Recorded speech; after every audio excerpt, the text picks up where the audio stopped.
Bonsoir tout le monde, bienvenue à cette Good réunion. evening, everyone, and welcome to this regular public meeting of Dieppe City Council, July 10th, 2023.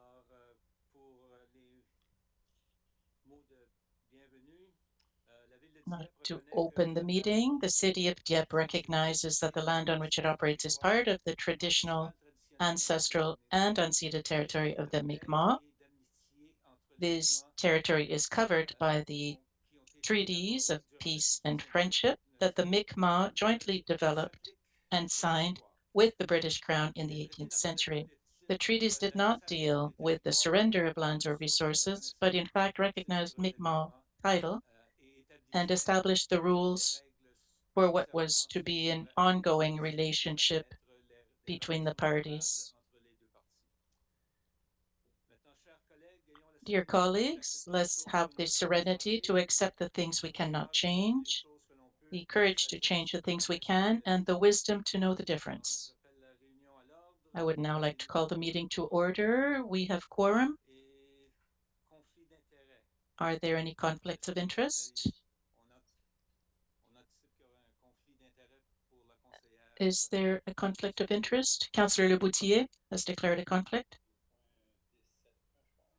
at item 10.71. So I would need a motion to adopt the agenda. Councillor Lantaigne moves it. Councillor Brideau seconds on the question. All those in favor will signify by saying aye. Contrary, nay. We have adopted the agenda and we will move on to item number 7, presentations, inquiries, and petitions. As always, we'll start with a presentation from Inspector Chantal Farah from the Kodiak Regional RCMP, who is here this evening. Good evening. Good evening, Your Worship, councillors. Since the last meeting of council, I would like to inform you that two individuals have been charged with first-degree murder in connection with a 26-year-old man from Dieppe on June 25th.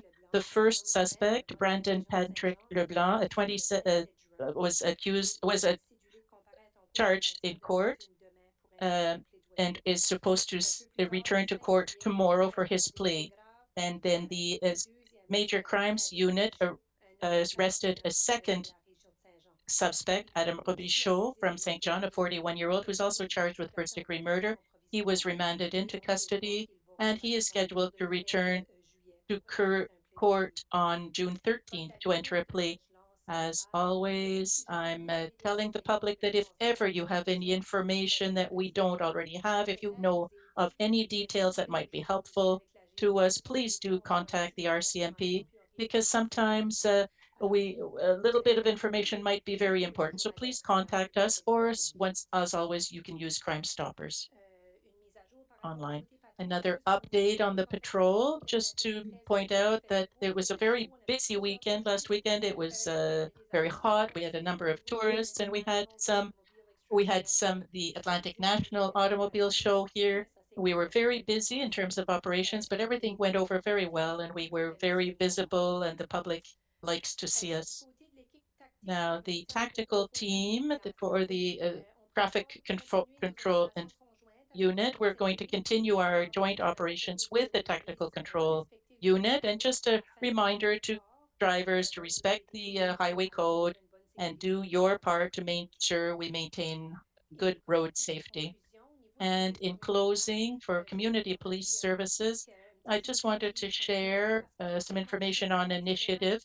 It was so hot over the weekend that we were able to get a hold of bottles of water to distribute them to the people who needed it. We thought that people would need the water, and so our bike patrols had their bike bags full of bottles of water, which was much appreciated, and it was positive for our officers to check in with people. And that wraps up my report for this evening. Thank you. Any questions from councillors? No questions this evening? So you will be released a little quicker this evening. Thank you once again for the information that you shared with us. Now, 7.2, we have a presentation on policy Z-5 2023 on affordable housing. And this is in regards to the construction of affordable housing. Charles-Éric Landry is here. He is responsible for this file, and he's going to talk about this initiative to us.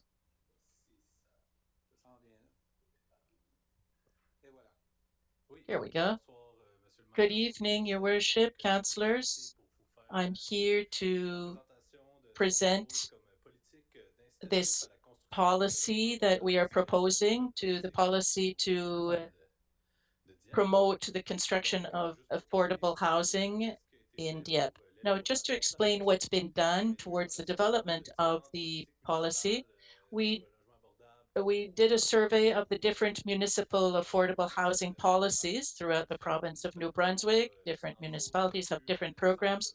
We looked at the example of Moncton and the amount that are equivalent to project development costs. That was something that we found interesting.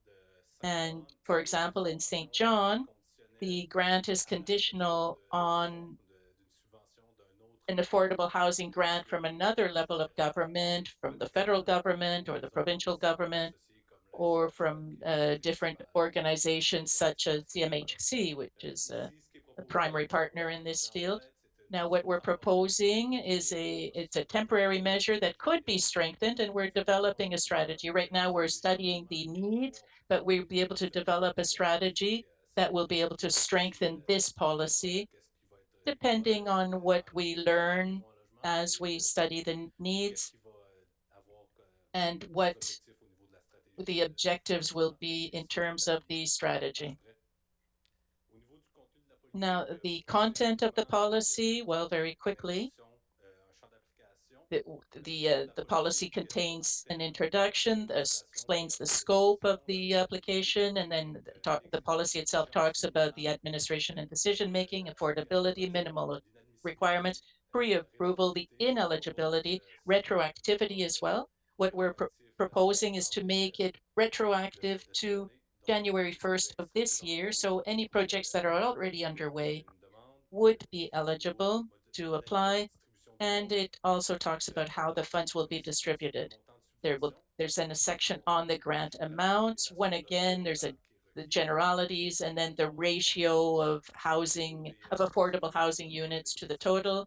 There's a section on the application and review procedure, the conditions of the grant, and the administration and contact information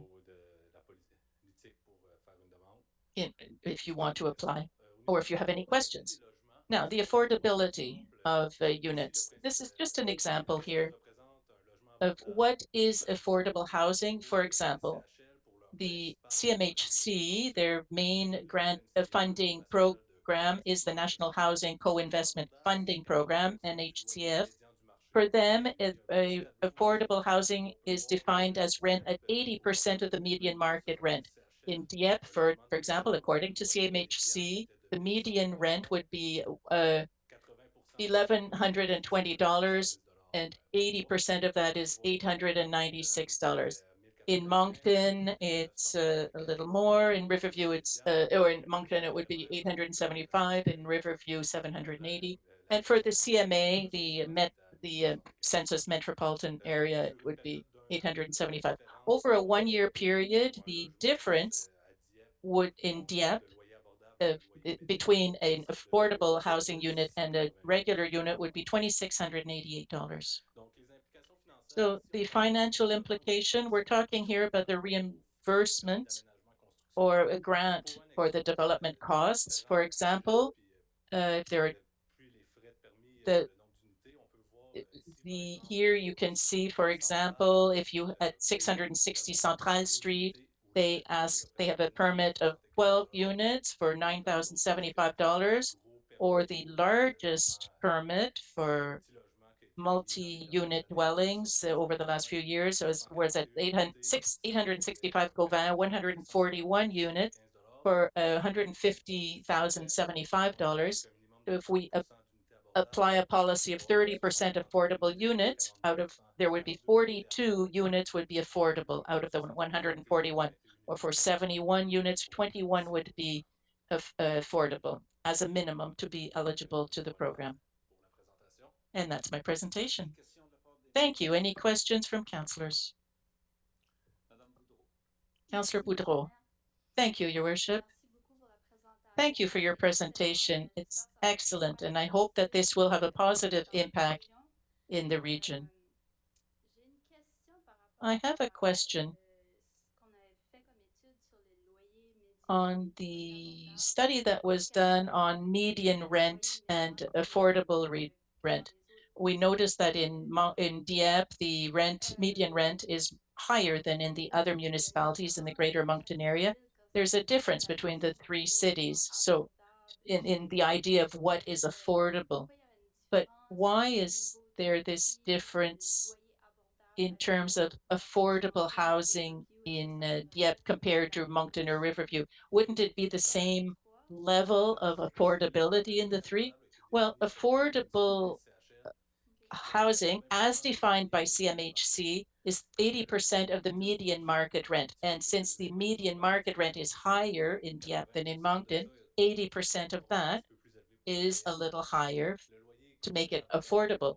Now, what is considered affordable is here we look at within the Dieppe city limits. It's really 80% of the median rent within the Dieppe city limits. So whether you live in Dieppe or Moncton, the cost of living is the same, no matter where you live. So that's just why I was wondering if when we determine what is affordable housing, is it going to be then according to the median rent level in the Greater Moncton area or just in Dieppe? Well, we propose that we attach it to the different programs. So to be eligible, you have to already have been eligible for a CMHC grant or the province of New Brunswick grant. So we would use the same definitions they do if it's considered affordable by CMHC.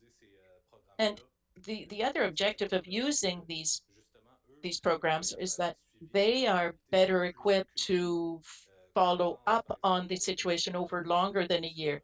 For example, the NHCF, it's guaranteed mortgage rates over 20 or 25 years, and they monitor it to make sure that the contract continues on during that period, that the rent continues to be affordable. So we're going to rely on their definition of affordable. It also gives us a guarantee that these units will remain affordable over time. I had another question.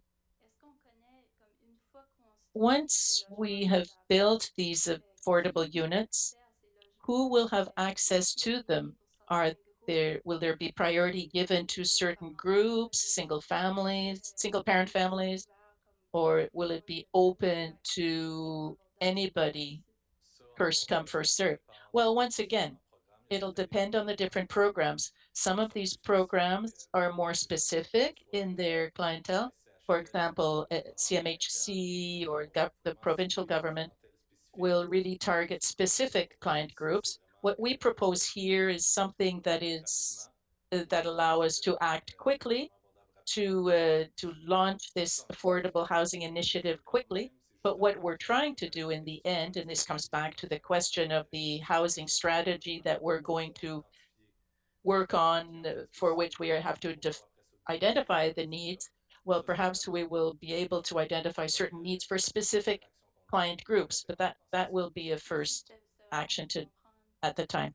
Well, thank you, because it was really to try and understand, because I know we're talking about our initiative here, but we have to understand what's going on in the other programs and how that will affect us here. Yes, and on that, in different cases and based on the discussions I've had with representatives of CMHCs, for example, the the having partnering with the municipal government will help people to have access to the different programs at the other government levels. So just participating in our program will help in development, generally speaking, and will give greater access to grants from other levels of government. Thank you. Any further questions? If not, thank you for your presentation. I don't see any other questions from council. So we're happy to see that this is moving forward, and I'm counting on staff to help us move forward. Which brings us to our next point. This is a presentation on the tentative plan for the Quest Capital Inc. project, and we're having a presentation from Alexandre Girard here. Just very quickly to explain the context before Mr. Girard makes his presentation. There were concerns raised by councillors at the meeting of June 12th, and so staff reassessed the file, especially on two different items. First of all, on the issue of the location of Janica Street and the possibility of making it a one-way street, and the location of the land for public purposes integrated to the retention pond. So in order to help you understand the process used by the staff, we conducted an analysis of the approval process and the subdivision plan, and following the questions of council at the meeting on June 12th. So Alexandre and his team is going to make a presentation on the process to try and explain the process to you and to give you um, to to give you clarification on the 2 points that were raised the last time. Thank you, Your Worship and councillors. Thank you to Marc for your introduction. As mentioned by the CAO, we're here this evening to clarify certain points, to answer certain questions that had been raised at a previous meeting, and also to follow up on the developer's request to move forward with this item. The recommendations of staff are based on the Community Planning Act. It's a provincial act. It's based on the municipal plan, which is a bylaw, municipal bylaw. It's also based on the zoning bylaws, the subdivision bylaws, and the building bylaw. So the objective here on this slide is to give you an overview of the legislative framework that exists at the provincial and the municipal level when we go forward with a subdivision plan. And also subsequently to see what happens when the subdivision is approved, but there's still a zoning bylaw and the building bylaw that still applies, and it still applies to the physical fit up of the development. Here you see a map, and this once again, this is the based on the municipal bylaw adopted by the municipal council. This is a generalized land use map that is part of the municipal plan. And this map is used to show the location of the types of land use, generally speaking. So here, what's in yellow here is residential. I'm going to try and use my cursor. In red here, you have a band along Dieppe Boulevard that is mixed commercial. We encourage mixed usage. And in blue, these are integrated uses. By that, we mean specific proposals that were dealt with individually by council in the past. But the objective here is to look at the sector between Dieppe Boulevard and Keith and just south of Bouchard Street.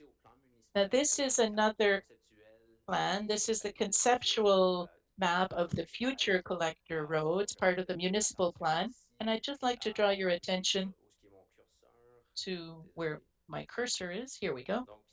So in this area here, in red, you see the collector road that's being proposed in the municipal plan. This is a conceptual map through this map, we are proposing the location of the connection between Keith Road and Dieppe Boulevard conceptually, and same thing for the extension of Murray Street. Another tool we use is the zoning uh, bylaw. This zoning bylaw is a land use tool that comes from the municipal plan. Generally speaking, this sector here is zoned R4. So the area in question for this subdivision plan is zoned R4. And in part, it's a CM commercial mix. That means that when the land use was designated as residential or commercial, when the zones were assigned to these properties specifically, we expected a certain level of density on this property built on the requirements and the requirements of the zoning bylaw. The tentative subdivision plan that you have before you, an important element to understand in it is that there has been no change to the subdivision plan proposed. Since the beginning of the process, there has been no change to what's being proposed. The subdivision plan that was discussed and debated at prior meetings is the same one that is being presented here. There's a LFPP, the location of the land for public purposes, the location of the streets does not change, but it's just to explain the context, to answer the questions that had been put to staff the last time. And that's why we're trying to clarify this here tonight. So I have a note on the slide to the effect that the subdivision plan creating a public street and land for public purposes is a first step towards the realization of a development plan project. It's not a conceptual plan. It's not a site plan. It's not a landscaping plan or the drainage plan. The subdivision plan is a formal document prepared by a surveyor, an accredited surveyor, according to the requirements of the Community Planning Act in order to allow the subdivision of a property.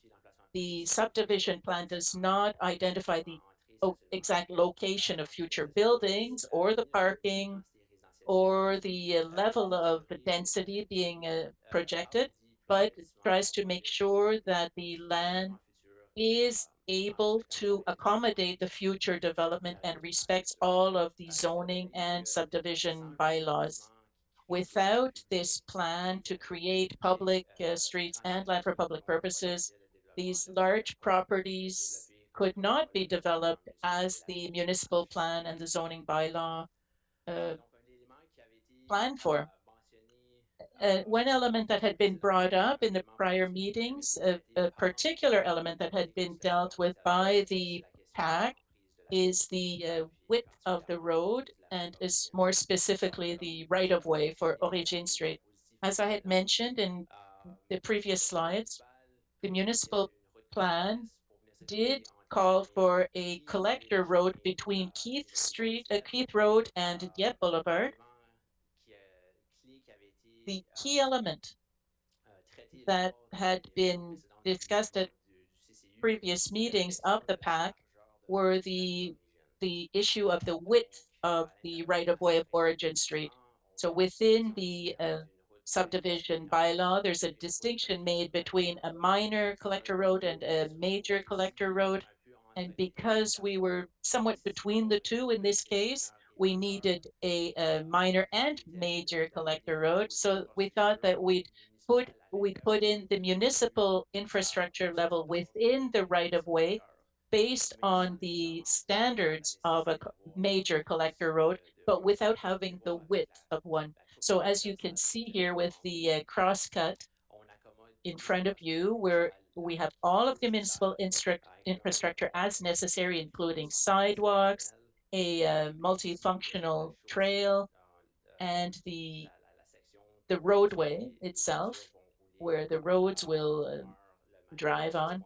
will remain 10.6 meters wide. So there's no variance based on the surface, the drivable surface.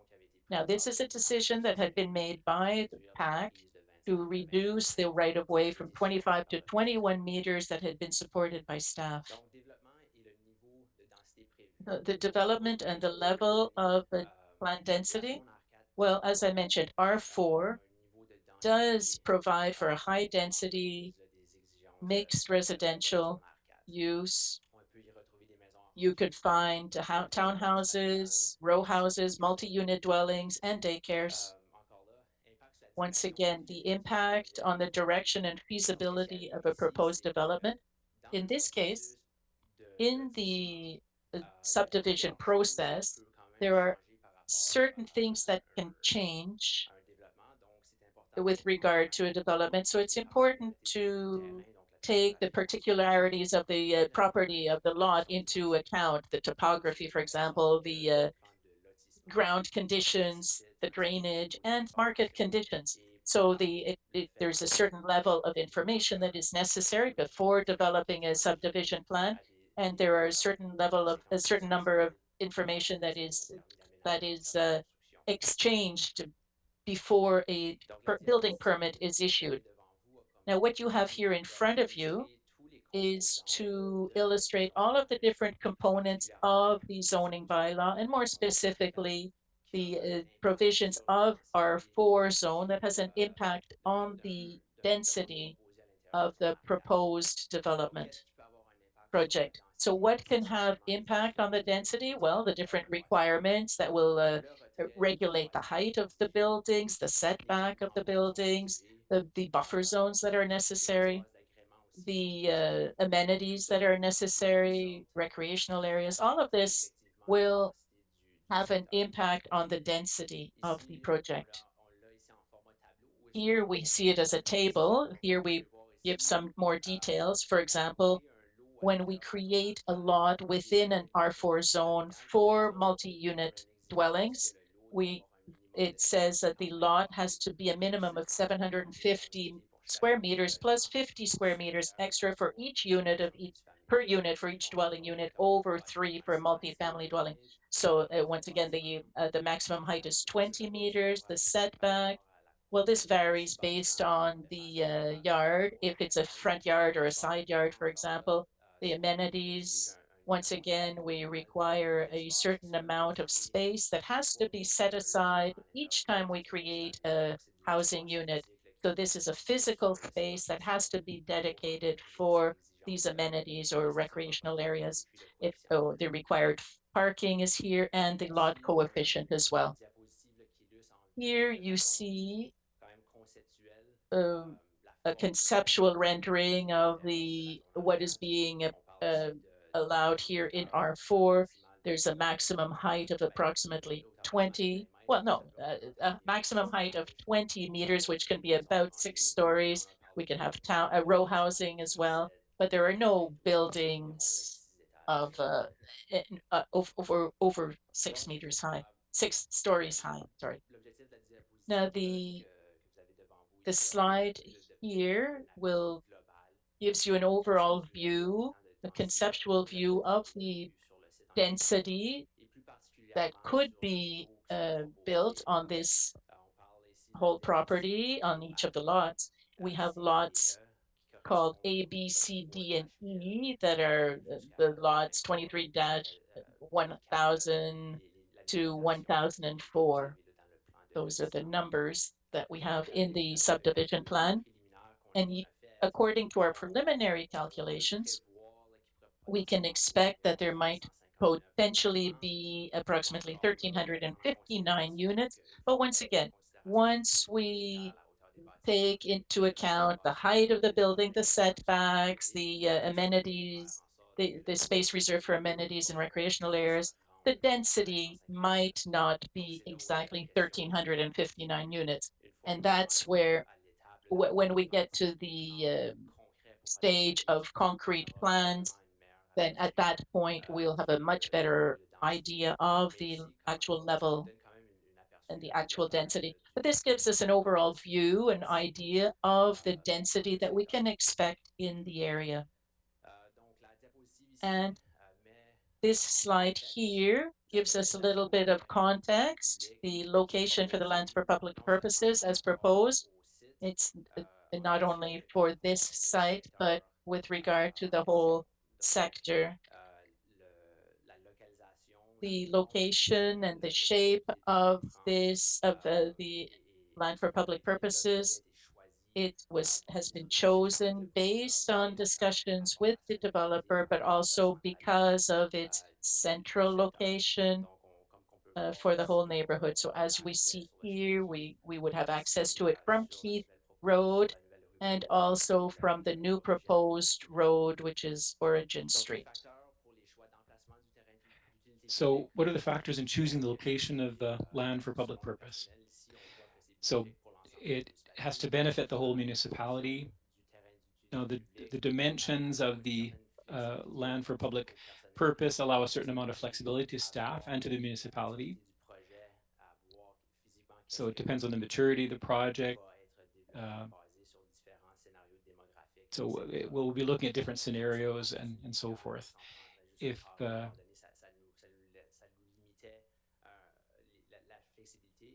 so the dimension, the form, access to Origin Street, to Keith Street, that gives us a certain amount of flexibility. If we're looking at frontage on a public street, on Keith Street and Origin Street, potential development of adjacent land. So here we have vacant land to the south. So that land, and again, based on the zonage that is designated, we can anticipate that there will be some development taking place there in the future. So that gives us an opportunity here to create a link if the need is there. So, and it has to align with master plans of the municipality as well, especially the one dealing with parks and trails. So the factors determining the use of land for public purpose, again, this is an exercise that's done by staff once 75% of the allotment is occupied. Now, again, there are demographic studies that are carried out, and that gives us a better idea of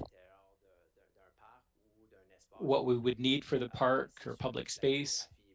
Now, if the demographics is younger, that will have an impact on the type of infrastructure as well that is built onto the site. The proximity and connectivity to existing parks and green spaces again, and then here's another mention of demographic study. Public consultations as well.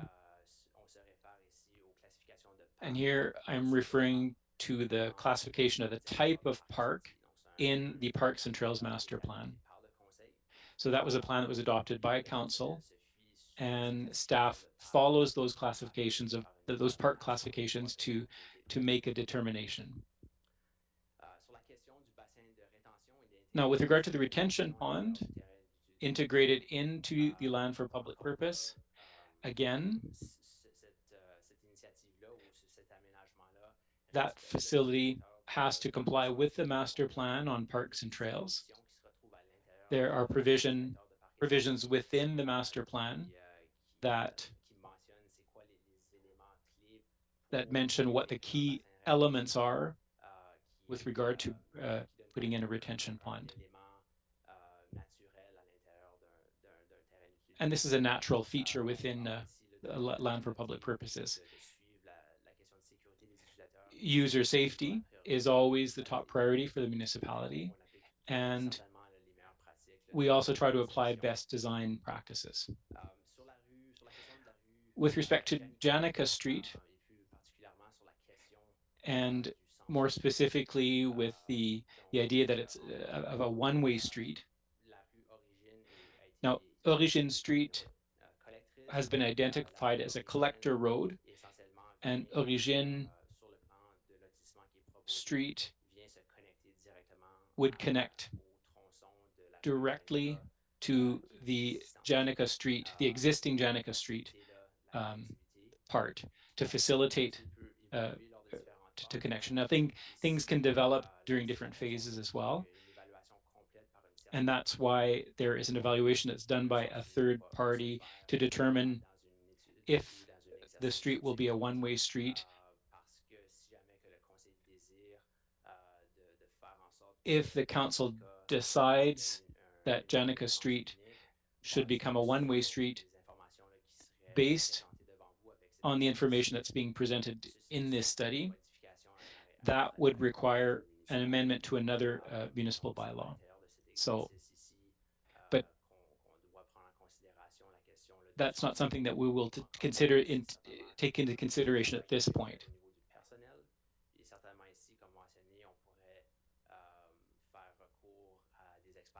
But we could look at consulting experts or consultants to guide the discussion and to make proposals to council if the council wishes to go in that direction.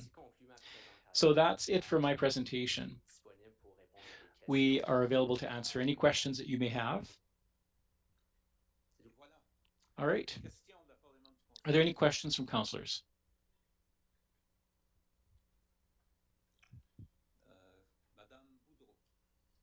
Councillor Boudreau, thank you, Your Worship.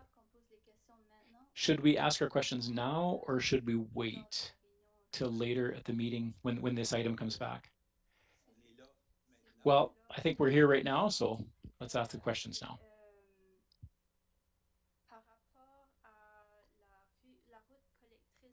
With regard to Origine, the connector street, Origine Street, for now, the intention is not to add traffic lights, not at this stage. On Dieppe Boulevard, is that correct? At this point, I can try to answer, but I don't know if my colleague wants to answer. Thank you, Your Worship. Well, as is the case for other roads that connect to Boulevard Dieppe, we do regular traffic analyses, and when traffic goes up and there's a need for a traffic light, then that's when we proceed with installing those lights. But at this point, it wouldn't be there wouldn't be one set up right now, but as soon as it would be required, we could set one up. All right, my second question then. I don't know how long this period is going to be in terms of, from the development of the different lots, but are we going to make sure that we follow the transit plan as well? We'll want to try to reduce the impact of traffic on the roads. So are we going to be following the transit plan? Because our city is growing, and so I'll let my colleague Luc answer that question. Mr. Richard, that's a good question. We are anticipating, in a year or two, it'll depend on our ability to go and to acquire new vehicles, but with the development that happens, which will take a certain amount of time, we'll be looking at that sooner than later. Well, I wonder if we can get the bus to go on that road too. Well, that'll be part of the analyses with Lakeburn. That will be joining Lorette. That'll be part of the discussions. All right, thank you. Councillor Godbout. Thank you, Your Worship. In terms of the retention pond that's going to be integrated into the land for local, you've said that the priority of users is always or safety is always a priority. Can you give me an example of this in the master plan? No, in the subdivision plan. Where do we see that intention reflected? Well, at this point, the subdivision plan does not contain a physical illustration of the retention pond. But once it becomes land for public purpose, there will be an exercise if the land is accessible, for example, then the retention pond will be developed in a safe way.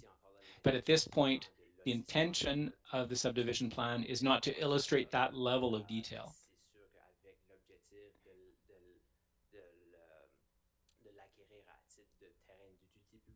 But if the council wants to do this, then there would be work on behalf of the staff to do that, and staff would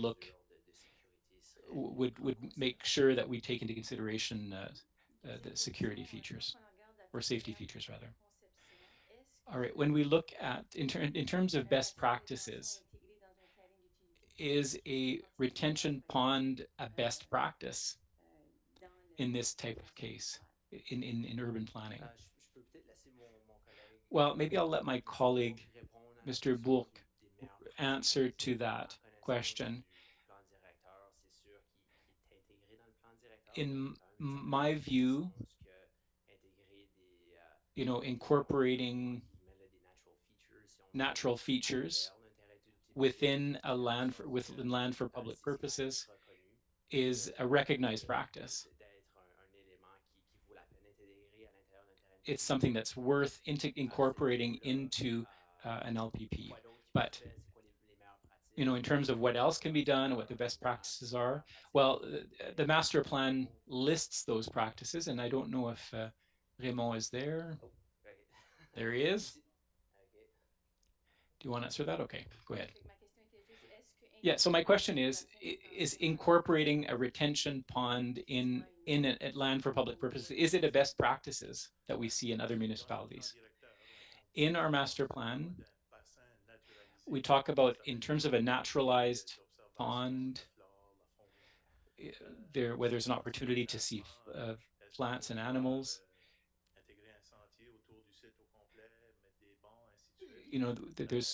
We look at whether that trail is something that we could incorporate, or a fence.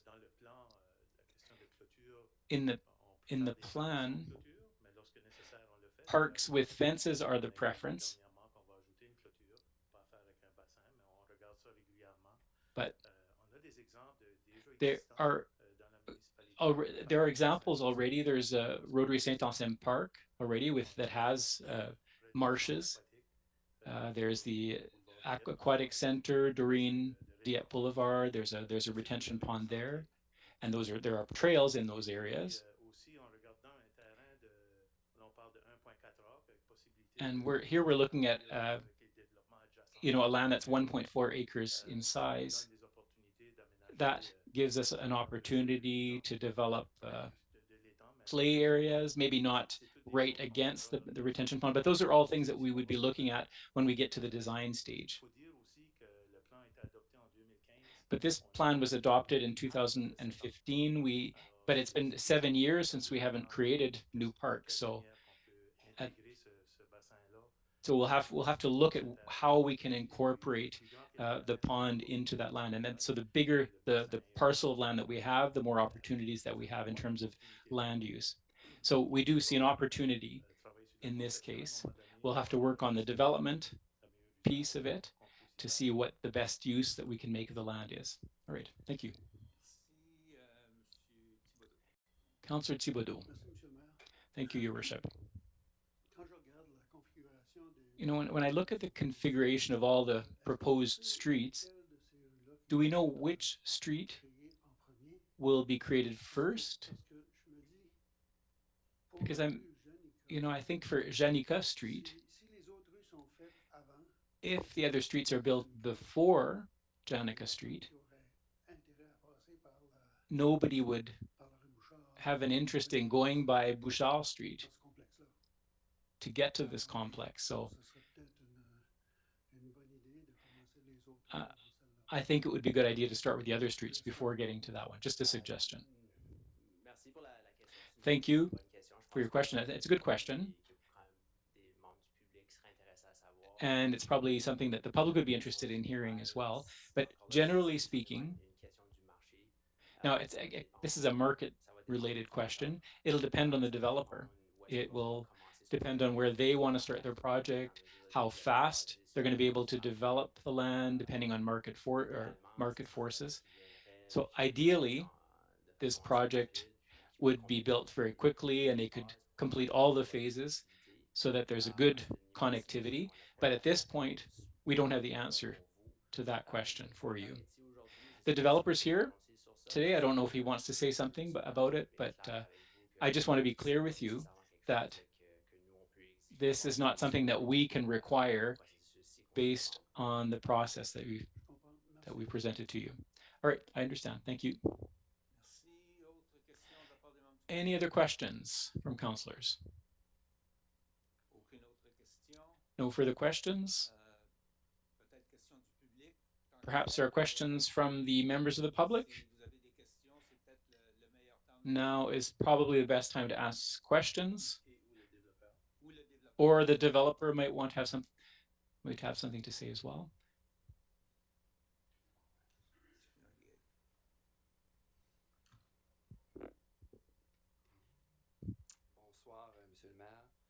Your Worship, and the Chief Administrative Officer and councillors, thank you for having us. I have a couple of questions for you. Oh, just for the record, what is your name, please? Stéphane Bourque. I've been here at previous meetings, so I'm a Dieppe citizen, and I have a concern about this issue. So I don't know who wants to answer this question, but what is the definition of what do you mean by tabling a motion? The other evening we had talked about tabling the motion, and what do you mean by what was that? What was meant by that? Well, it means that the decision can be postponed, or yeah, it depends on. So, and when a motion is defeated, what does that mean for you? It means that the motion is not adopted the evening that it was presented, or in the form that it was presented in.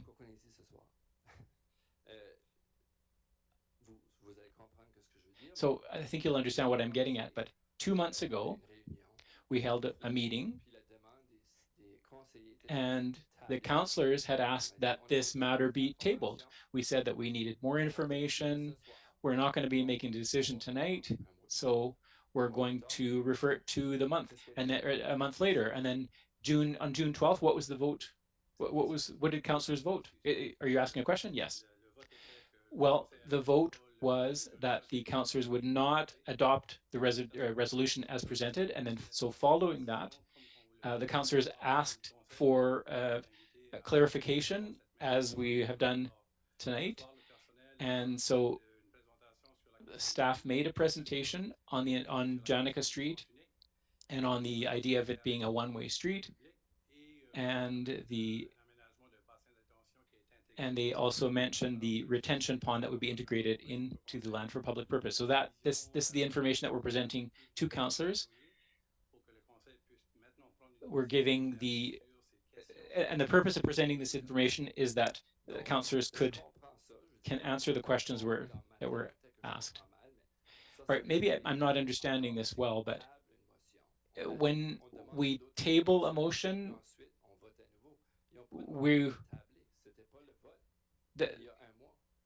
that's not what they asked for last week. This presentation should have been made a month ago, because after the presentation on our behalf and on Quest's side, the councillors expressed their worries about the project. But from what I understood, the motion was unanimously defeated. And that means that representing or resubmitting the same motion with clarifications on the process, I mean, it's good. I'm not saying that it doesn't have any value, but explaining how the plan came about is good. But there is no new information here other than, okay, well, yes, I understand. We have some digits there, or some figures, 1,300 units, for example. We didn't have that before, and I understand that it's an estimate. But at the end of the day, I don't want to remake my presentation last week, but have the same points that we're trying to make. The closure, we had asked that Jenica Street be closed, and that was asked by the citizens. And that had been presented as an alternative and as a worst case alternative, but we were asking that the road be closed and the LPP as well. I think it was bylaw Z3, and I don't have my presentation with me here, but it proved that the LPP could be used to separate the various zones.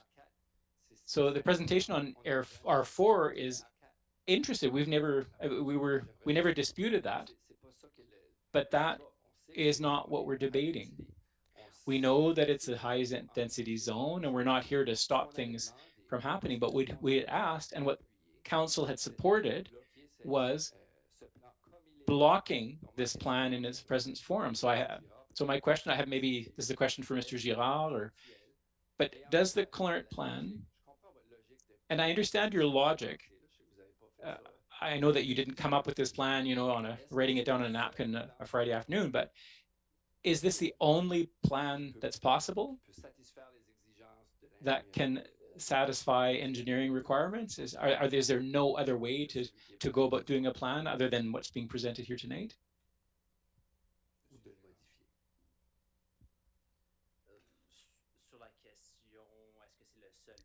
Now, is it the only plan? No. Plans have several iterations, but when it comes to locating a public street like Janica or Origine Street, Janica has a natural connectivity because Janica Street already exists. So I think in that terms, so in terms of the location of Origine Street, as I showed you on the design plan, or the conceptual plan of collector streets, there is a connectivity between Keith's Road and Dieppe Boulevard. But there's another item that needs to be taken into consideration, that the developers function with or operate within their own property limits. They have to. So that has an impact too on how how close the proximity lines are. But at this stage, what we have as a tool is the subdivision plan that you have before you. The staff's role is not to say that the street has to be more to the north or more to the south. As long as they abide by the municipal plan, that's all we can do. Well, all we're asking you to do is to drop a new plan.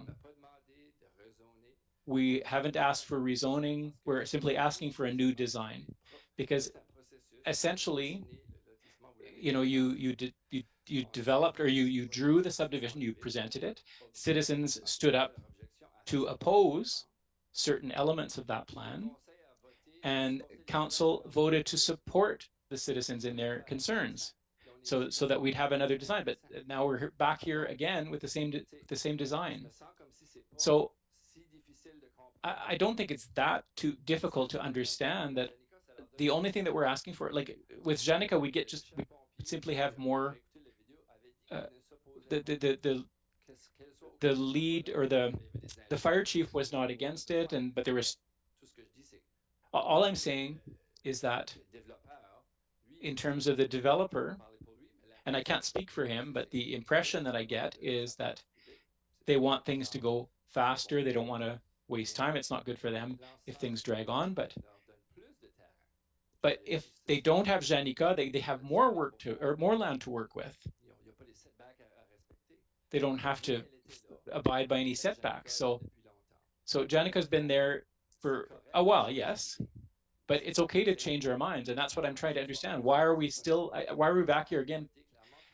People voted clearly, and it was unanimous too. It was reported in the media for a reason, because people are asking you just to change the plan, just to make a change. It's not that the work was poorly done at the beginning, but But I think, I think there's when we're presented with new information, we can we can react in two ways. We can get defensive and say, I know what I'm doing, or take that information and say, okay, well, let's listen to what other people have to say. But I feel like I'm repeating myself, but this presentation is a presentation of what was presented on the June 12th with a few more bits of information, but there's no new information or very little information. At one point, in a democratic process, you have to respect the vote, even if it's not a vote that you agree with. Now, if we had voted yes to approve the lot a month ago, and would I have had an opportunity to do what the city's doing? I don't think so. See, if the councillors had voted in favor of the plan, well, then we would have had to respect that. So I don't see why we're not doing that now. So I would ask you to come back with a new plan to show that you're listening to the citizens. That's all. Thank you for your presentation. Are there any other questions? Something new? My name is Julie Lanquieux. I have a question with regard to the plan, the residential versus commercial zone. I would have liked to see an overlap. You talked about daycares. Is there a plan to have more commercial developments? I think there'd be a big building in that area. I think it's important to clarify that it's not that staff that's backing the project. This is the developer, a private developer that's presenting a plan. So the question now is, does the municipality intend to have daycares? It would depend on what's permitted on that zone. So zoning allows either X or Y's uses, and those are the regulatory tools that govern or regulate the development of a land. So I don't have the answer for you if as to whether the developer would allow or would like to have daycares, but in an R4 zone or CM zoning, they could set up a daycare. That would be allowed. I hope that answers your question. Well, it just the presentation focused a lot on the residents, but there wasn't anything said about the commercial aspects. So I was just wondering if we could get some more information on that. Well, at this point, staff has not, received official proposals for the commercial part. Right. My second question then was with regard to wooded lots. My understanding was that there might be the possibility of having a little bit more wooded area to reduce sound because so that the area that you mentioned, the triangular area, would that be the wooded area? I'm not sure what you're talking about. Your worship,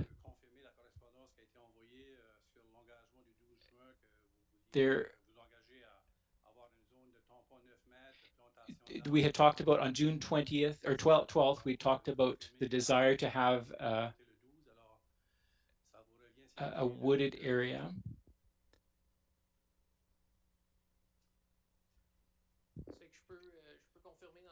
Well, I can confirm that what was presented presented to last was written and sent directly to the mayor's office. So I suggest a wooded area to limit the noise and to keep a bit of privacy as well. We also, in that letter, we also committed to respecting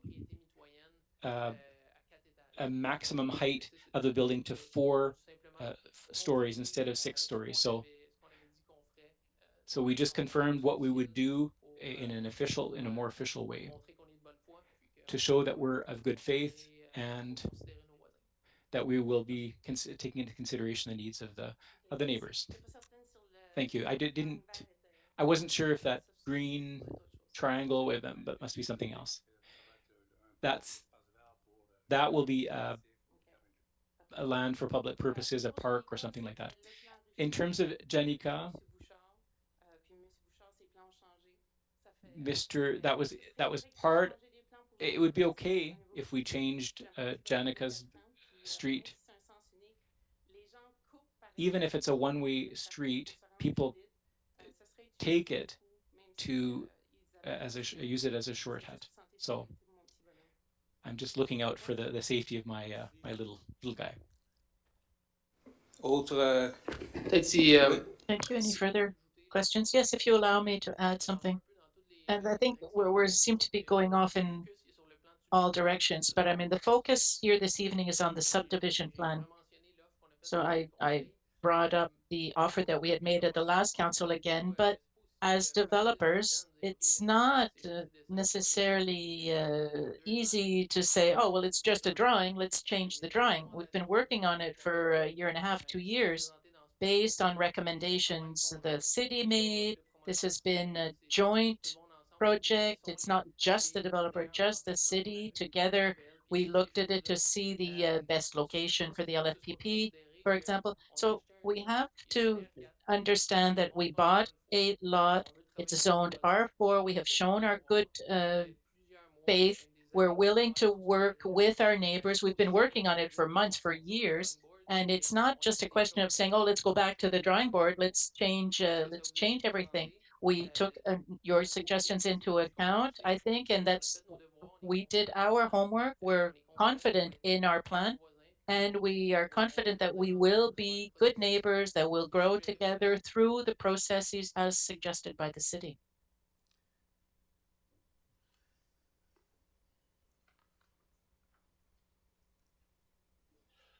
alors, oui, oh, quelqu'un d'autre.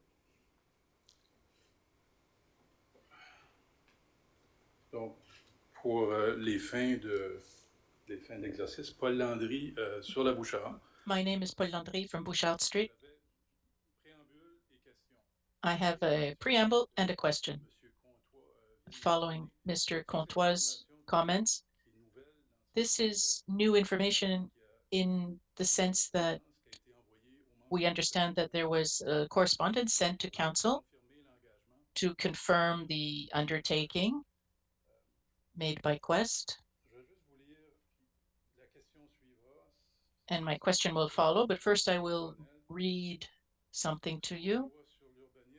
Under the Community Planning Act, Section 131, subsection 1, when a developer proposes a project, there are conditions that are added to the zoning bylaw,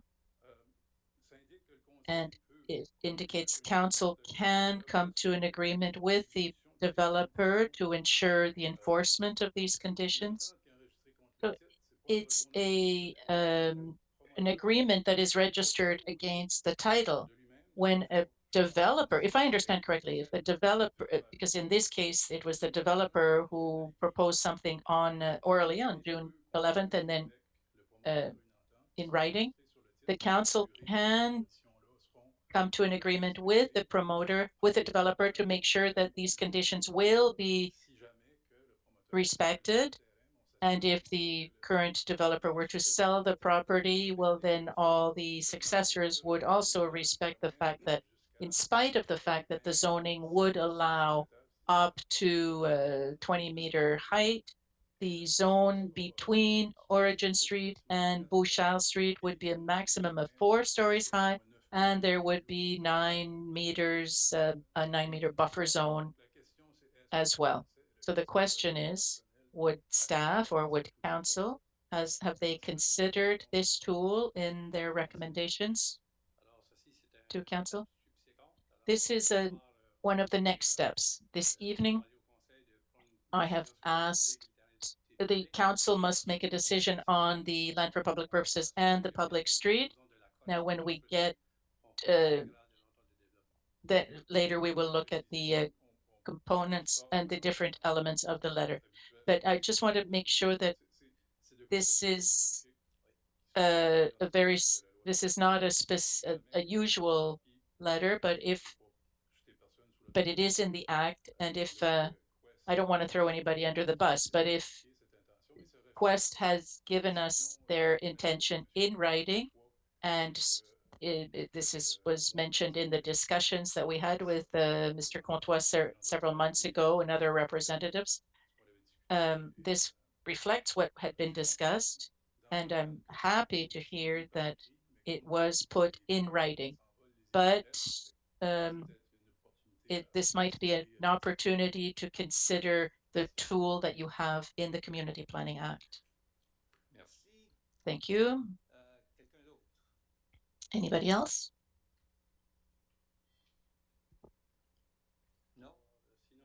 If not, we have shared and the information and shared the clarifications that staff has worked on following council's questions. And later, council will have to come to a decision on this amending tentative plan. Thank you. Now we will move on to the adoption of minutes of the regular council meeting held on June 26th. Motion, it's been moved by Councillor Brito and seconded by Councillor Le Boutier on the question. No questions? All right. All those in favor of adopting the minutes of the meeting of the 26th of June will signify by saying aye. Opposed, nay. It's carried as presented. Now we move on to motions, memorandums, and nominations. Administration 10.1, ratification of the directives adopted at closed meeting. Mr. Melanson, as occasionally we have public directives. This evening there are 6 of them. First of all, new positions for 2024. They were authorized to start during 2023, the position of information technology, as well as the environmental management department because of the tree bylaw. The council had adopted that in March, so this makes it public. And then following that, there's a ratification of assigning authority on the construction and cost sharing for Perfection Development Building, Unit 7 of Beausoleil, which necessitates a connection between Mélanie and Champion Street. The city agrees to pay 50% of the cost because it's part of the right-of-way. The city owns that amount for $75,000, $115,000 maximum plus HST. And then 4, we have a partnership agreement with YQM. We have developed a 2-year agreement with the group for the 2023 and 2024 editions of the festival. We're going to conduct an economics impact study to see what the return is for the municipality and the region. We will pay for the service costs of the RCMP because the public safety is the responsibility of the municipality, but the logistics and the cleanup of the site we'll also work with the promoter for a community scene. And this year it will be a 3-day event from Thursday to Saturday. Number 5 would be on the proposed multi-sport field license. It'll be an agreement with the province of New-Brunswick for the artificial turf field behind Mathieu Martin. It's a 25-year agreement with the option to renew for another 25 years. The municipality owns the facilities, but it's on the but the property belongs to the province, and there's an agreement that stipulates the terms of use between the city and the school district of Francophone Sud, as well as community organizations. The municipality is responsible for the upkeep and maintenance, as well as the management of reservations of the fields outside of school hours, which means Mathieu Martin has access from 8:30 to 4:45 from Monday to Friday when schools are in session, and otherwise it's open for community use. And the sixth directive would be the signing authority for a service agreement with Expansion Dieppe. As you know, Expansion Dieppe has the responsible to is responsible for economic development, and through it's responsible for the implementation of the strategy adopted by the board. And this service agreement was redrafted by Expansion Dieppe, a working group, and the municipality and staff. We came up with an agreement on it. And this agreement will allow us to define and structure the cooperation between the City of Dieppe and Expansion Dieppe. So these are the directives that we're making public this evening. Thank you. Who would like to read the resolution? Councillor Le Boutier. Councillor Le Boutier. Thank you, Your Worship. That Council ratify the directives adopted at closed meetings of Council concerning the following topics. 1. New position Information Technology Department adopted March 13, 2023. 2. New position Environmental Management Department adopted March 27, 2023. 3. Signing Authority Development Agreement Construction Cost Sharing Champion Street adopted April 24, 2023. 4. Partnership Agreement YQM Country Fest adopted June 26, 2023. 5. License Agreement Multi-Sport Field B&B adopted June 26, 2023. And 6. Signing Authority Service Agreement Expansion Dieppe adopted June 26, 2023, and I so move. Been moved by Councillor Le Boutier, seconded by Councillor Godet on the question. No questions. All those in favor of the resolution will signify by saying aye. Contrary, nay. It's carried as presented. 10.2 Finances. Yes, and this evening you have a recommendation to renew the group insurance plan for the municipality. It includes group insurance plan and for dependents, as well as a pooled coverage, long-term disability, health insurance, dental insurance, and medication, prescription drug insurance. And there's an increase of it's $22,000 more. It's a 1.45% increase for an estimated cost of $1,500,000. And this was the calculations were done by our expert, Mr. Drolet. If you have any questions, he's here to answer your questions. But our recommendation is that we adopt this renewal of the group insurance plan. To read the resolution, Mr. Thibodeau. Thank you, Your Worship. That Council authorized the renewal of the group insurance plan and the pooled coverage with Assumption Life as per the terms outlined in the letter and table submitted by Gauguin Champlain Financial Services, Inc. in June 2023 for the period starting August 1st, 2023 to July 31st, 2024 at the estimated cost of $1,526,649, and I so move. It's been moved by Councillor Thibodeau, seconded by Councillor Lantaigne. On the question? No questions. All those in favor of the motion will signify by saying aye. Contrary, nay. It's carried as presented. 10.3, we're at environmental management. In 2014, through the Federation of Canadian Municipalities, what we call the FCM, we had a partnership for the protection of the climate that had 5 different levels of certification in order to help reduce greenhouse gas emissions. So because of the annexation of the new territories in New-Brunswick, we've been asked to review this initiative, this partnership, and we recommend that you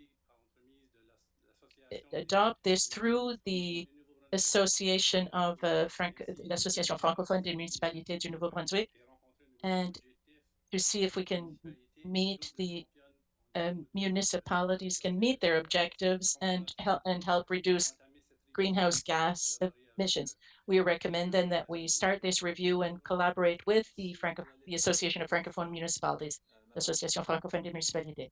To read the resolution, Councillor Boudreau. Thank you, Your Worship.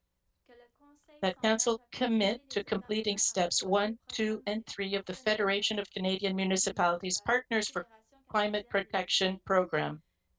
That Council agree to participate financially in the Climate Change Action Phase 4 project up to a maximum amount of $2,000 paid to the Association Francophone des Municipalités du Nouveau-Brunswick before August 14, 2023, and authorize that this expenditure to be defrayed from account number 1-2-52-12-2836, General Operating Budget, Sustainable Development Plan. That Council appoint Alexandre Truchon-Savard, Director of the Environmental Management Department, to oversee the implementation of the PCP milestones and be the point of contact for the PCP program within the municipality. And I so move. Thank you. It's been moved by Councillor Boudreau, seconded by Councillor Turgeon-Roy on the question. No questions. All those in favor of the resolution will signify. Opposed? It's carried as presented. We are now at 10.4 engineering. 10.4.1, Mr. Melanson. Yes, following an RFP for milling and paving on Champlain Street between the Moncton city limits and Acadie Street. We received 3 bids and we recommend to offer the contract to the lowest bidder, Modern Construction, at the cost of $1,533,560 plus HST, and engineering services to Englobe at a cost of $140,000 plus HST.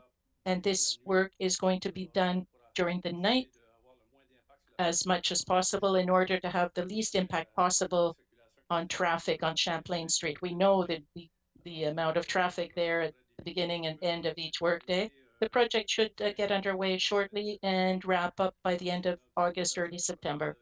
We recommend the adoption of this contract, of this resolution. Thank you. To read the resolution, Councillor Brideau. Thank you, Your Worship. That Council award the contract for the project entitled 2023 Mill and Pave, Champlain Street, to the lowest bidder, Modern Construction 1983 Limited, at a cost of $1,533,560 plus HST. Authorize Englobe Corp to undertake engineering services relating to said project at the cost of $140,000 plus HST, and further authorize that these expenditures be defrayed from account number 3-3-35-58-7670, General Capital Budget, Champlain Street, Designated Highway. And I so move. Been moved by Councillor Brideau, seconded by Councillor Lantaigne on the question. No questions. All those in favor of the resolution will signify by saying aye. Contrary, no. It's carried as presented. Now, appointments. 10.5.1, Mr. Melanson. Yes, we need appointments to represent the municipality. We're recommending that Mr. Jean-Pierre Ouellette be renewed for a term, a 4-year term until September 2027. Mr. Ouellette has agreed to continue. And this is for Transaqua. Yes, Transaqua. Yes. Thank you. Who would like to read the resolution? Councillor Turgeon-Roy. Thank you, Your Worship. That Council appoint Jean-Pierre Ouellette as a member of the Greater Moncton Wastewater Commission, Transaqua, for another term ending on September 1st, 2027, and I so move it. Thank you. It's been moved by Councillor Turgeon-Roy, seconded by Councillor Le Boutillier on the question. No question. All those in favor of the resolution will signify. Opposed? It's carried as presented. 10.5.2, Mr. Melanson. Yes, earlier I mentioned that we had a new position in environmental management for the tree bylaw. So Mr. Simon Leblanc was the person who was chosen following a competition.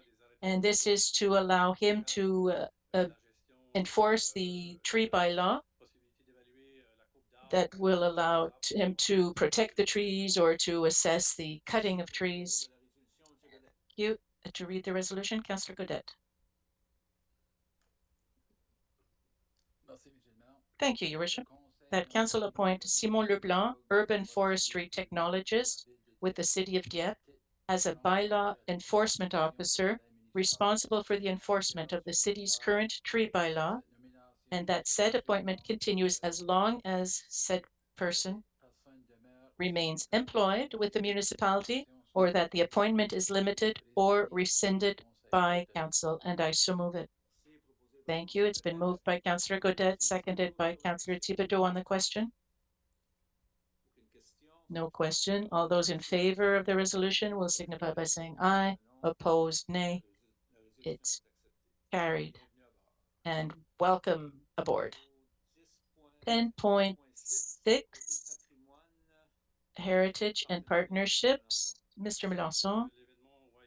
Yes, with the YQM Country Fest that is held during the last week of August, we need to close certain streets in order to set up the site and to control the crowds. So this will allow us to close certain streets from August 24th to the 26th, and you have the streets in your package, part of Sainte-Thérèse Street, a part of Notre Dame, and a part of Collège Streets. They will be closed during the 3-day period from 10 a.m. to midnight. And the night of the festivities, Champlain Street will be closed from 10:30 to 12:30 midnight in order to help the crowd disperse. So the information and signage will be on place to make sure that people understand where the detours will be. Thank you. To read the resolution, Mr. Lantin. Thank you. That council accept the temporary street closure plan entitled YQM Country Fest 2023 Circulation Plan attached to the memorandum dated June 27th, 2023 for the event to be held from August 24th to August 26th, 2023 at the Musica site. And I so move. Thank you. Who would like to second it? Councillor Brideau. All those in favor of the resolution will signify by saying aye. Opposed, nay. It's carried as presented. We now move on to 10.7, planning and development. Yes, this was presented earlier with the updates. And yes, so this, the issue was presented with the information that council had asked for. The Quest group also presented in writing what they had proposed orally here on June 12th. So council is more enlightened now and can take a decision on what is being presented. So now it's up to council. Thank you. Who would like to read the resolution? Councillor Brideau.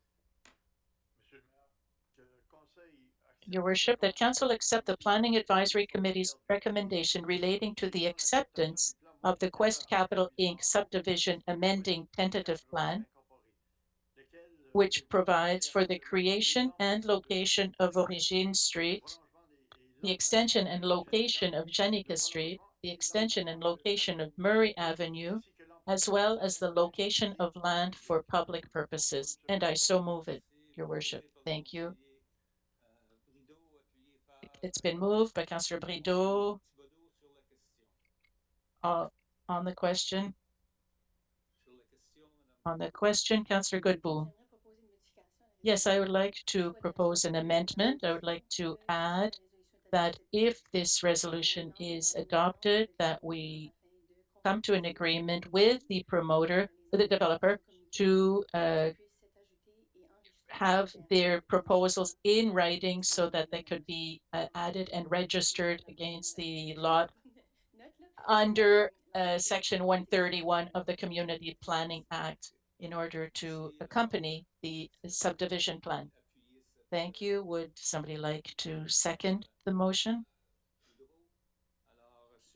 Councillor Boudreau. So on the amendment, all those in favor of adding this part to the resolution will signify by saying aye. Contrary? Nay. So the amendment is carried. Now, on the resolution as amended, no, yes, the resolution as amended. Oh, can we discuss the resolution as amended? Yes, of course.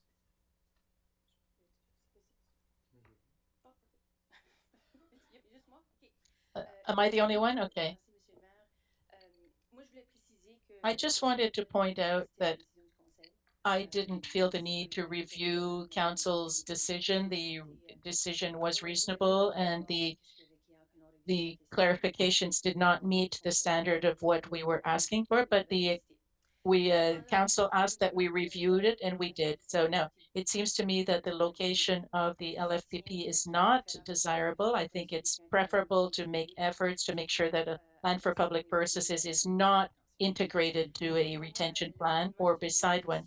For me, it's a question that it's preferable to avoid the risk of security that can represent for vulnerable population rather than try and mitigate it during the lifetime of the project. This adds risks that will need to be managed throughout the life of the project, with it they could be eliminated by eliminating the retention plan within the LFPP. Now, because the zoning is the LFPP could be very busy during because of the density of the R4. And for me, this is a risk that could be eliminated. It's a responsibility of the city here if there were an incident later on. I understand that the safety issues will be considered later on. I'm sure you will take them into consideration, but at that point, we can no longer change the location of the land for public services. The decision is being made today. So we'll have to live with it and then try to mitigate the risks later. So I think we're just kicking the can down the road. We're going to have an issue later in how we're going to make this property more safer. So I think that this is a first analysis, and for me, the clarifications I have received have not helped me change my mind.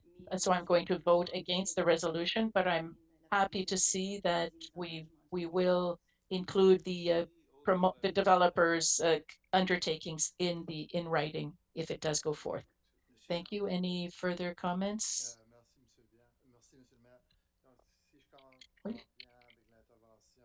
Well, if I understand my councillor colleagues' comments, Councillor Godbout, if we approve this evening, the land for public purposes can no longer be changed later on. No, we're voting on the location of the LFPP. Thank you. Anybody else? All those in favor of the resolution as amended will signify by saying aye. Contrary, nay. So one nay vote, Councillor Godbout. So it is approved as amended. 10.7. Whoops, Your Worship. I was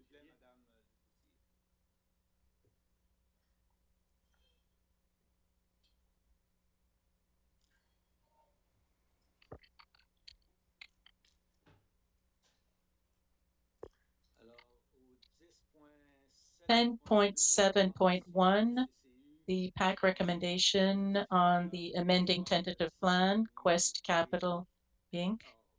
Between Barrio and a L subdivision.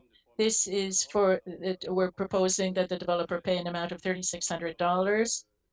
In our global vision, there's we don't need any extra land, so they're going to pay the amount instead, which will invest in other lots later down the road. So this is staff recommendation. So to read the resolution, Councillor Turgeon-Roy, thank you, Your Worship. That Council accept the Planning Advisory Committee's recommendation relating to the acceptance of the Barrio and Barrio and AI subdivision amending tentative plan, and further accept that the developer pay the amount of $3,600 in lieu of land for public purposes, which represents 8% of the market value of said subdivision land. It's been moved by Councillor Turgeon-Roy, seconded by Councillor Thibodeau on the question. Councillor Godbout, thank you. Same question as I always ask. I'm trying to understand when it was evaluated. Did we assess the property as it exists now, or as it will exist once it has been developed? If it's sold next year, for example, at twice the price, will we really have gotten market value for it then? So once it's made available for sale? Monsieur Girard. Mr. Girard. I will refer here to the evaluation. It's in your package, page 158. The land has been identified as worth $45,000, and that's the information. These are professional assessments that are assessors that provided us with that figure. The evaluation is dated May 10th, 2023, so it's a recent evaluation, or a recent appraisal rather. So there is a certain amount of updating to be done. We have to bring lateral utilities in to make it a developable. So there's an investment that will have to be done. But so for us, the appraisal seems to be reasonable, and especially since it was done by a professional evaluator. Well, I think the as if subdivided, that's how I understood it. But based on presentations that we had in the past, they said that I just want to make sure that we did the we did the adjustment. So we're looking at the value once it's subdivided rather than the previous value. One thing that we could do in the future is that we could,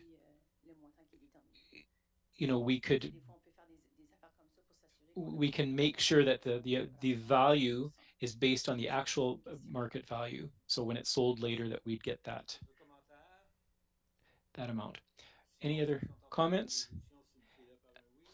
All those in favor signify by saying aye. Opposed, say nay. The motion is presented as, or adopted as presented. 7.7.3, PAC recommendation on the rezoning application of PID 006744416 Champlain Street, Bonte Foods, Inc. Who would like to read the resolution? Councillor Lebouty. That Council accept the recommendation made on June 21st, 2023 by the Planning Advisory Committee pertaining to the application to amend the Municipal Development Plan Z9 2017 and Zoning Bylaw Z10 2021 in order to accommodate the expansion of the existing Bonte Foods Inc. plant.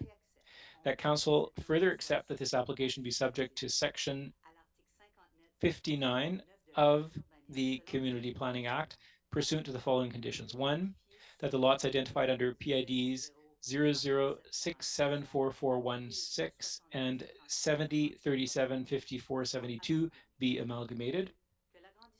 2, that the proposed plant expansion and its implementation be carried out in accordance with the site plan dated January 30th, 2023, entitled Bounty Foods, Building Addition, 615 Champlain Street, Dieppe, New Brunswick. 3, that the building frontage be developed by incorporating architectural elements similar to those illustrated in Schedule E of the memorandum dated June 22, 2023, subject to the approval of the submitted frontage plan. 4, that a landscaping plan illustrating all landscaping plan for the property be submitted for council approval. 5, that the development of the land be carried out in accordance with all applicable provisions of the City of Dieppe zoning bylaw Z10, 2021. 6, that a noise study be carried out demonstrating the noise level of the proposed equipment from 2 points of measurement, namely the roof of the building and the schoolyard playground, and that it be submitted for council approval. 7, that the authorized use within the proposed building expansion on lot identified under PID 00674416 be limited to that of a warehouse. 8, that no main, secondary, or accessory use or related building or structure be developed on the front portion of the lot identified under PID number 00674416 as outlined in Schedule F of the memorandum dated June 22nd, 2023, fronting on Champlain Street. 9, that no exterior storage is authorized on the lot identified under PID 00674416 to be amalgamated. And 10, that there are no encroachments on the 30-meter watercourse buffer zone. That council proceed with the first and second readings of bylaws Z9 2017-9 and Z10 2021-8. I so move. Moved by Councillor Laboutier, seconded by Councillor Godet. On the question. On the question, Ms. Godbout, 2 clarifications. In terms of item 5, that's a recommendation from PAC. They're talking about 2021. Mr. Girard. Yes. The bylaw that's in effect is bylaw Z10 2021. In item 6, when we're talking about a noise study, we're adding a criteria that has to be submitted for council approval. What was the idea behind that proposal? That it would have to come back to council for approval. Well, this was an issue that had been raised by councillors, so this was something that we had presented within our report to indicate concern.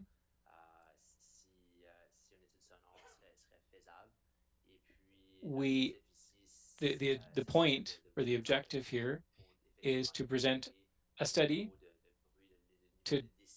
that would show the level of decibels that would be emitted by the refrigeration system on the roof. So, like it's kind of like a muffler.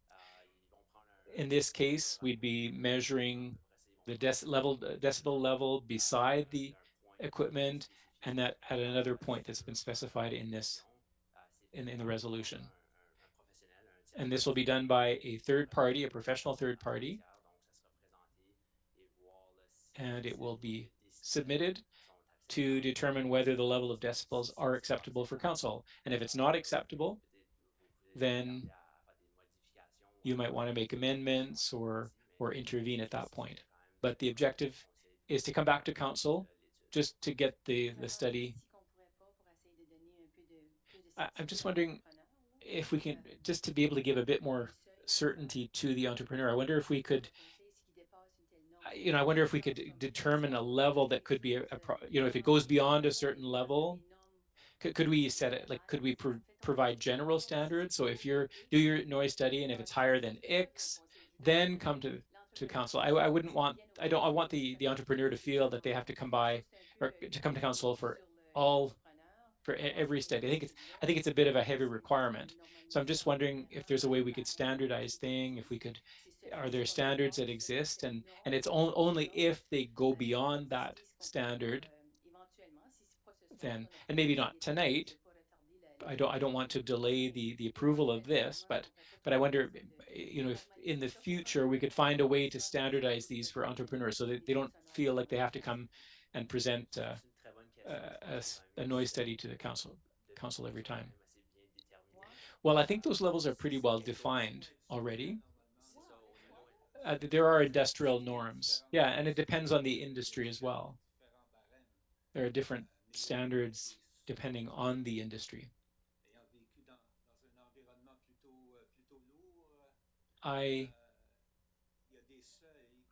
There are thresholds that are permitted, and if you go beyond that, then you have to wear protective gear.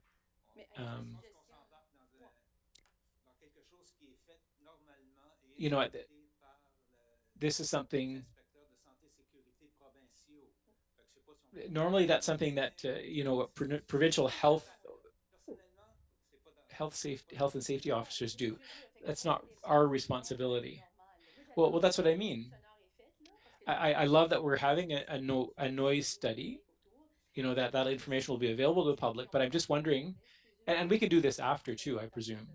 We don't need to do it this evening, but I wonder if we could base this on a norm and have a, if they go beyond a standard norm, then they could come back.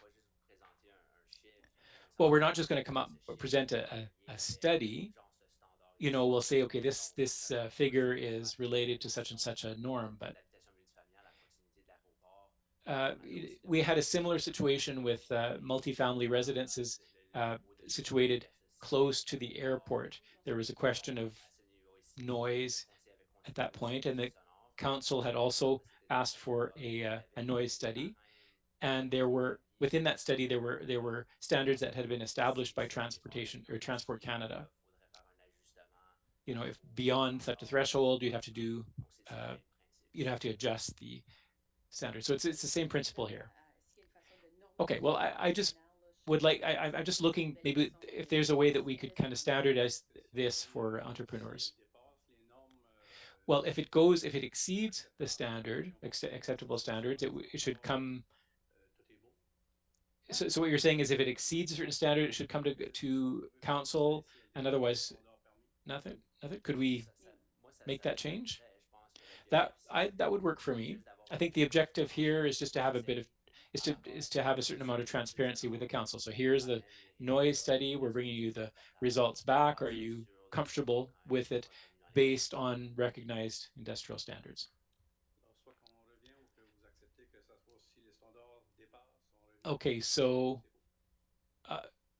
if it passes a certain threshold, if that's what the council wishes, that this person come back only if the sound goes beyond a certain threshold, industrial standards. Yeah. All right. So do you want us to add that? Okay, I will move that then. Okay, seconded by Councillor Thibodeau. So can we vote on that and then do the rest? So all in favor of that addition, signify by saying aye. Against nay. All right, so we'll add that to the original resolution. And then the amended resolution, those in favor say aye, opposed say nay. All right, so the motion carries as amended. That brings us now to the 10.7.4 adoption of policy Z5, affordable housing incentive. For reading of the resolution, Mr. Thibodeau.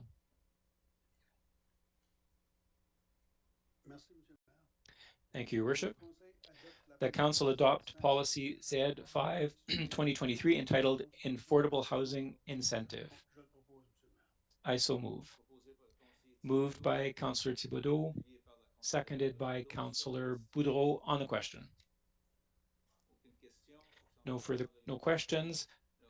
All those in favor signify by saying aye. Opposed, nay.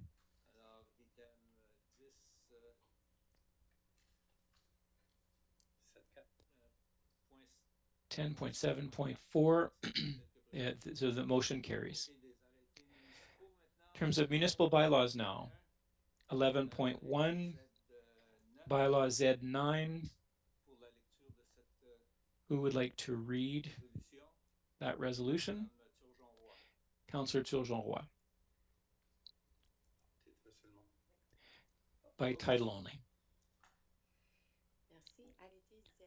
Bylaw Z9, a bylaw to amend a bylaw relating to the City of Dieppe Municipal Development Plan bylaw. I so move by title only. Moved by Councillor Turgeon-Roy, seconded by Councillor Brideau on the question. No questions. All in favor, say aye. Opposed, say nay.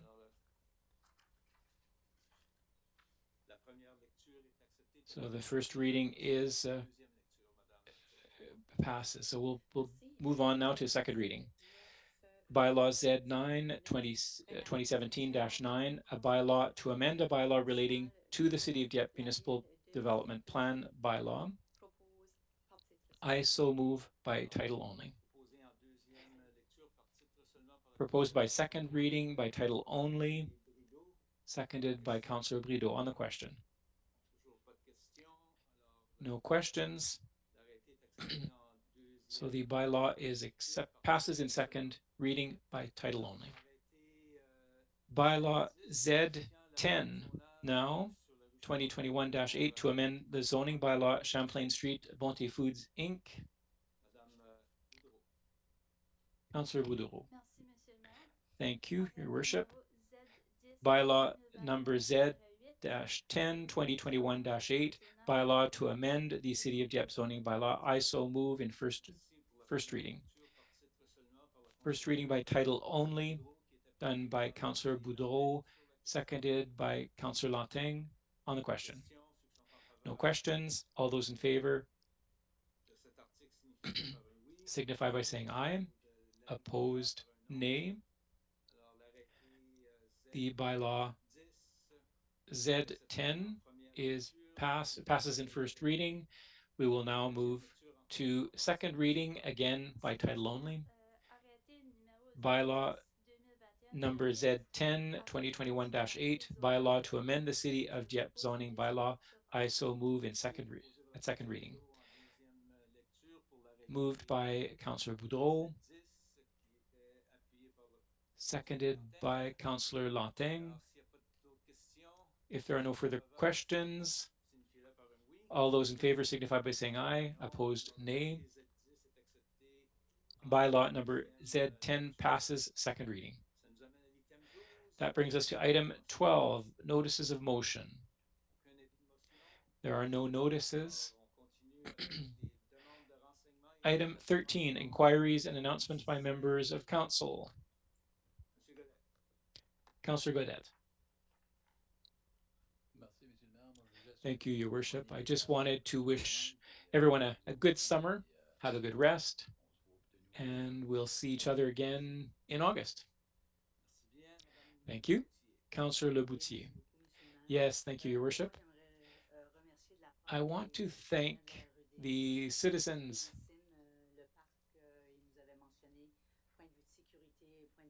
that raised issues about safety and fencing, and so changes were made, and the citizens are very happy with the changes. So that's all for me.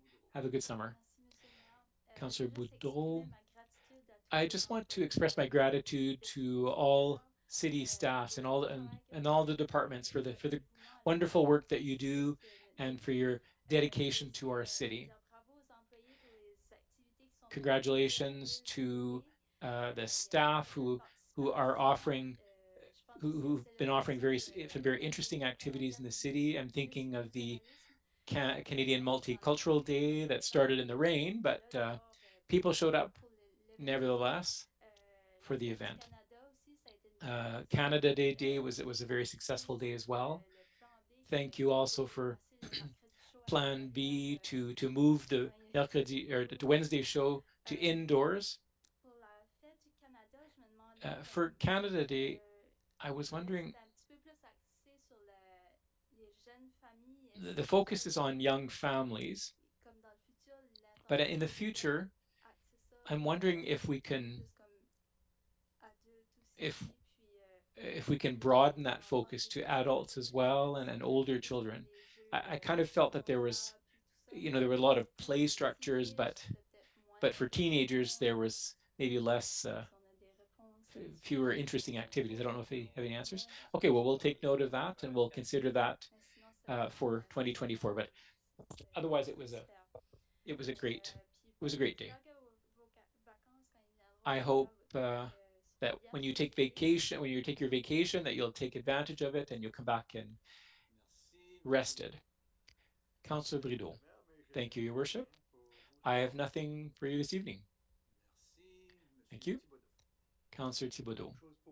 Same thing for me. Councillor Turgeon-Roy.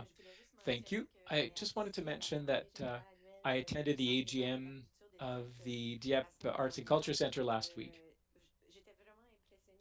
I was very impressed by the annual report.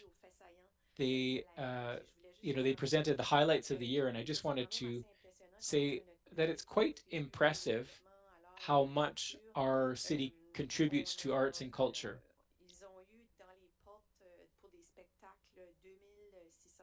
They offered over 2,000 people attended their events, and we paid out over $100,000 in artists honoraria, which is a good contribution to that community. Over 25 shows, AV productions, art openings. So I just wanted to kind of tip my hat to the staff, and thank you as well to the staff on the board of the board of directors. We had all new members this year, so it was good to see the team that's been assembled. So I just wanted to mention that, and have a good summer as well. All right, thank you to Councillor Boudreau. I think zone connection zone as well. I want to congratulate the city staff for those activities as well. Maybe just a little bit of a suggestion, since summer is coming, and I haven't seen this on the website, but if we could see some information on how people deal with intense heat. We've had some hot temperatures in the recent days, so maybe just remind people of measures that they can take to prepare for intense heat. But other than that, that's all for me, and I want to wish everyone a good summer. Now, everybody has the responsibility to prepare for the weather, but we share the government information that we get from the government, and we'll put measures into place, if the situation requires it. But it's up to every family to kind of get prepared. Councillor Lanting. Thank you, Your Worship. Nothing for me other than happy vacation, happy summer to the staff. You've worked hard. Now it's time to relax, and I want to wish a good summer to our councillor as well, to the CAO, to our mayor, and to the residents of Dieppe. Yes, well, like everybody else,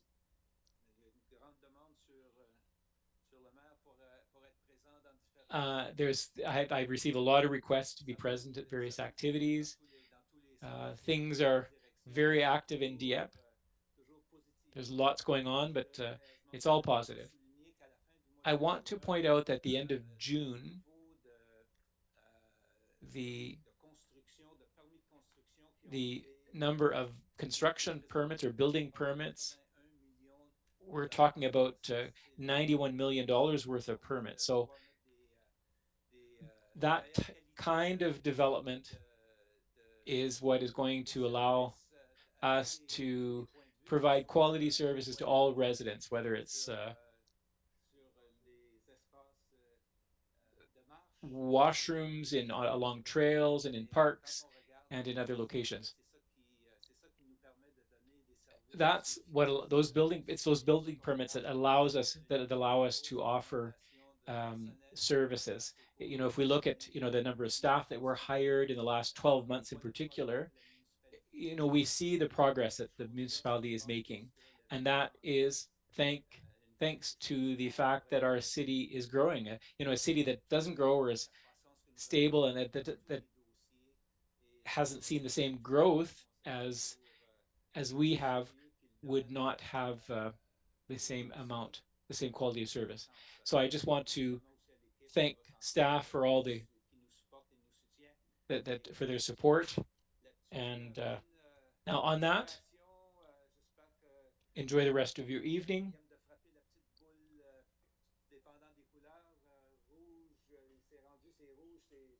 Now, I want to wish you a good golf season. I know there are a few avid golfers here around the table, but continue to enjoy this summer with your family. And I wish you good health.